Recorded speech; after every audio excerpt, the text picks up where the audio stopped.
For more, we're joined on the line by Dr Tendai Mbanje from the Centre for Human Rights at the University of Pretoria. Dr Mbanje, very good evening to you. Thank you for joining us and welcome. Good evening, Paul. Good evening to your team and the listeners. Thank you for having me. Thanks for coming on board. I mean, the conversation and the topic around migration has become one of the most politically charged issues globally. Why does the debate seem to be growing more heated, despite migration being a long-standing feature of human history? Indeed, migration is not new.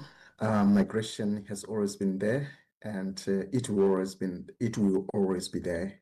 But I think at this stage, I think many countries, many sovereign states are going through crisis of redefining themselves, crisis of meeting the needs and interests of their citizens, and a crisis of leadership as well, and crisis of governance. So at the heart of this, migration is one problem that has been recurring also because while it is a common feature of human history or of human life, of life in general, I think there's been noticeable abuses that comes with migration, abuse in terms of law, violation of law, and abuse in terms of sharing prosperity and resources. So I think people are beginning to realize that also some governments have been very negligent. They've been abusing their own citizens, and then some governments bear the cost of such. So that's why we see that I think there's a need for collective solutions to address this phenomenon at this stage. Yeah, absolutely. Because when governments start talking about, essentially controlling migration, are they focusing enough on the actual root causes that push people to leave their home countries to begin with? Unfortunately, that's the least they are focusing on, which is the most important. Yeah. For example, I listened to the president's speech. He later on mentioned solidarity with regional leaders. I think that's the starting point because we need to address the pull factors. You may strengthen the borders, you may tighten the borders, you may come up with all technological measures, you may come up with very strengthened laws and policies, but when you do not address the pull factors, migration, irregular migration to be specific, especially leads to undocumented African nationals in a concentrated in a particular place. And in this case, it could be South Africa. Addressing the pull factors, I think that's the first starting point. So when you talk about and really emphasize the solidarity with regional leaders being an imperative part of the bigger conversation, across Europe, North America, and of course parts of Africa, migrants are increasingly being blamed for unemployment, crime, pressure on public services like, access to healthcare. But how much of this perception is supported by evidence as opposed to how much of it is essentially driven by politics?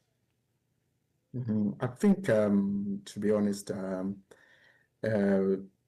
much of those claims are not really substantiated. Even research show that, for example, if you look at undocumented, their cash industry, obviously they get taxed when they buy goods in shops and so forth, they VAT and all those kind of things. But largely it's an informal economy that is operated by undocumented migrants and so forth. And you see that it's a common phenomenon that people want to express grievances, or they want to let their governments listen.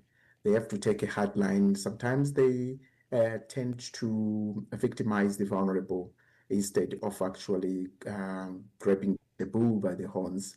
So you see that much of research is not actually shown that migration leads to problems of unemployment, because governments must create employment for their citizens through opportunities, investments, and so forth, as well as creating a conducive environment for their citizens to be employed. For example, they need to have strong policies and employment policies to deal with employers.